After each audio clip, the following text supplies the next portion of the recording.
this leads into the kind of the final image that I wanted to share with people. And again, it's another image from the kelp forest project.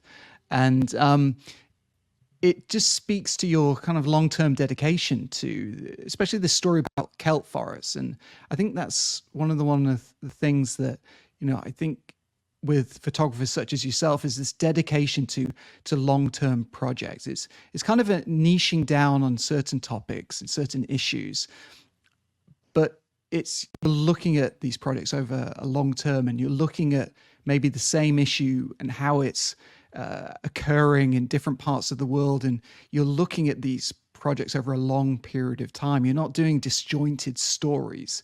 And I was wondering if you could share why you think that's so important in your type of photography.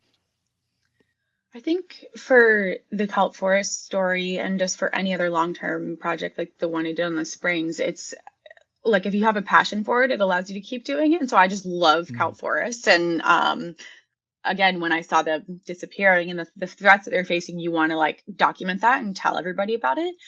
And I think also the problem with focusing on like one kelp forest in one place is that we can learn so much more about how we manage them, how we save them, how we study them, by looking at them in different parts of the world. The really fascinating part about this is the species you see here of kelp, not the harbor seal, not the seal, but the kelp is called giant kelp or Macrocystis pyrifera, and it's a worldwide kelp species. So this same kelp species, this photo is from Baja, and it's the same one is in California, the same one is in Chile and Argentina.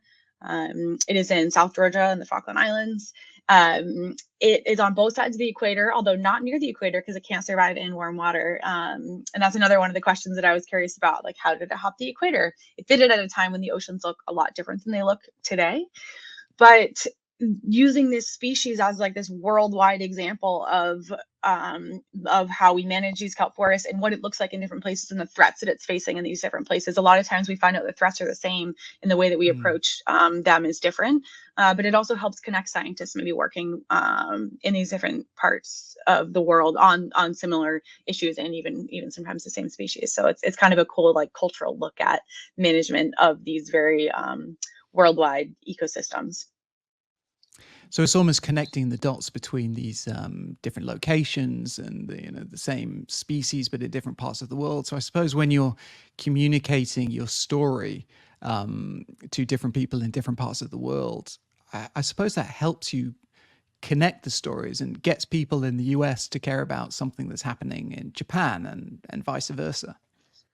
Yeah, exactly. It's finding that common ground. I mean, there's enough going on in the world now, and anytime there's enough going on in the world to make people hate each other or want to fight each other or find differences with people. And when you're like, hey, we have that same species in South Georgia as we do here in California, it's like it's another piece of something common, and we have so much in common. It's been really interesting to find these people all over the world who are also really excited about kelp, but also like equally exciting to tell people about it. At like the Trader Joe's checkout, they're like, they always want to know what did you do today, and your hair is like soaking wet and you look like a mess. You're like, well, I hope you don't think I just look like this naturally, but I just came out of the ocean and they live in Monterey and have never been in the kelp forest. And you're like, wait, no, like how? But it's been cool to like bring it to a new communities that don't know that it exists, and for a good reason. I mean, these kelp forests, like they are pretty widespread, but they're in cold, dark, often very turbid water with like visibility that's much worse than you see in this picture. So it's again like that access and planning that like allows you to get to these places, which it's an important part of the project.